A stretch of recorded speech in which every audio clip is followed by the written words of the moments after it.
Hi everyone, good morning. Upon volume की problem देख रहे थे कॉम्पिटिटिव एग्जाम के लिए। तो ये प्रॉब्लम मैं सोल्व आपको करके सिखा रहा हूँ। उसमें आपको जैसे कॉम्पिटिटिव एग्जाम होते हैं, बैंकिंग के एग्ज़ाम होते हैं, रेलवे के एग्ज़ाम होते हैं, आर्मी के एग्ज़ाम होते हैं, उनमें हेल्पफुल रहेगा। तो मैं यहाँ पे आपको क्या सिखा रहा हूँ कि विजुअलाइजेशन के थ्रू मतलब आप मैथमेटिक्स को ईजी कैसे कर सकते हो। बहुत से लोग होते हैं जो मैथमेटिक्स में प्रॉब्लम होती है, तो मैं यहाँ पे विजुअलाइजेशन के थ्रू उनको सिखाऊंगा। और आप मेरे को कॉल भी कर सकते हैं, ईमेल भी कर सकते हैं, आपको कोई डाउट हो तो। मतलब अपन इसको मैं क्या सोचता हूँ कि मैथमेटिक्स बहुत ही इजी है उसको अगर विजुअलाइजेशन से देखा जाए। जैसे यहाँ पे एक प्रॉब्लम है, जैसे the curve surface area of cylinder pillar. ये एक सिलेंडर पिलर है, उसका कर्व सरफेस एरिया। कर्व कौन सा होता है? जो ये सिलेंड्रिकल पार्ट है, ये कर्व सरफेस होता है। इसका एरिया कितना दिया हुआ है? 264 264 मीटर स्क्वेयर। और इसका पूरे का वॉल्यूम कितना दिया हुआ है? 924 metre cube. Find the ratio of diameter to its height. अपने को क्या रेशियो फाइंड करना है? इसका डायमीटर कितना है और इसकी हाइट कितना है, उसका रेशियो क्या होगा। तो सब बातों को भूल जाओ। सबसे पहले मैंने आपको बताया था कि सरफेस कर्व सरफेस एरिया कैसे निकालते हैं। एरिया हमेशा जब भी निकालना हो तो उसके लिए अपने को क्या करना होता है? उसके लिए अपने को सबसे पहले उसकी हाइट और लेंथ कितनी है, मतलब लेंथ और विड्थ कितनी है, या फिर हाइट या लेंथ कितनी है, या विड्थ और हाइट कितनी है, ये सब कुछ देखना होता है। तो ठीक है जी। तो इसमें अपने ये सिलेंड्रिकल पिलर है, इसका ये एरिया अपने को निकालना है। तो इसकी ये विड्थ कितनी होती है? अगर इसको मैं पिलर को काट के सरफेस बना दूं तो उसका ये एरिया, मतलब ये जो इसकी सर्कल की जो परिधि आएगी उतनी लेंथ में ये फैल जाएगा।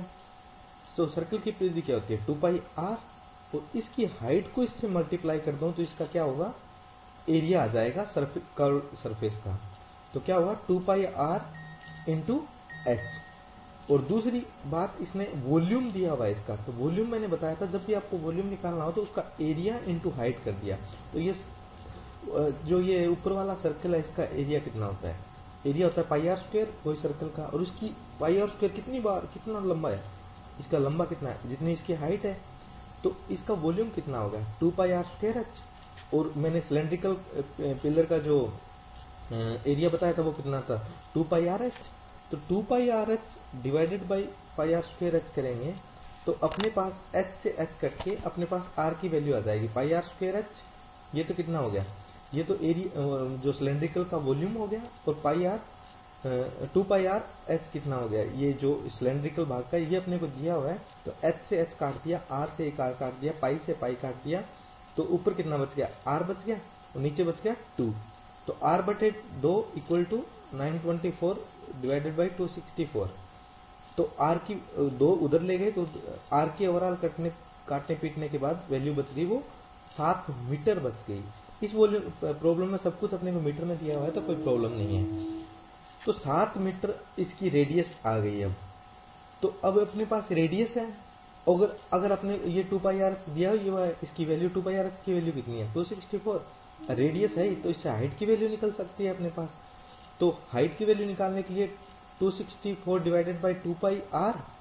तो 264 डिवाइडेड बाई 2πr। तो पाई की वैल्यू कितनी होती है? 22/7। तो यहाँ पे पाई नीचे है तो ऊपर चला जाएगा 7/22। तो हाइट की वैल्यू इस कैलकुलेशन को करने के बाद कितनी आ गई? 6 मीटर। तो अब अपने पास हाइट भी है और रेडियस भी है, लेकिन इसने रेशियो किसका पूछा है? डायमीटर का। तो डायमीटर क्या होता है? Radius into 2।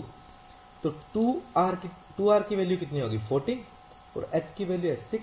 तो 14 डिवाइडेड बाई 6 इसके डायमीटर और हाइट का रेशियो हो गया। तो इसको 2 से डिवाइड करेंगे तो 7 और 3 आ जाएगा नीचे। तो ये ओवरऑल रेशियो कितना हो गया? 7:3।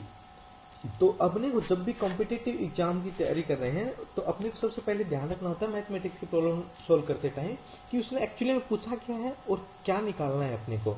और मतलब इसका सब कुछ अपने विजुअलाइजेशन होना चाहिए। जैसे मैंने सिलेंड्रिकल पिलर का एरिया निकालने के लिए इसको काट के सरफेस पे बिछा दिया, तो उसकी लेंथ कितनी होगी? 2πr। जो परिधि की लेंथ है उतना बिछेगा वो। और उसकी हाइट तो हाइट है।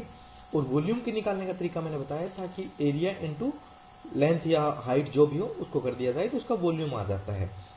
तो ये प्रॉब्लम अपने को बहुत क्विकली अपने को सोल्व हो गई। और ऐसी प्रॉब्लम सोल्व करने में बच्चों को बहुत दिक्कत आती है, तो अपन ये क्विकली सोल्व करते हैं। और आप मेरे को और भी कोई जो मैथमेटिक्स की प्रॉब्लम जिसमें आपको विजुअलाइजेशन नहीं हो सकता हो, मेरे से कॉन्टैक्ट कर सकते हैं।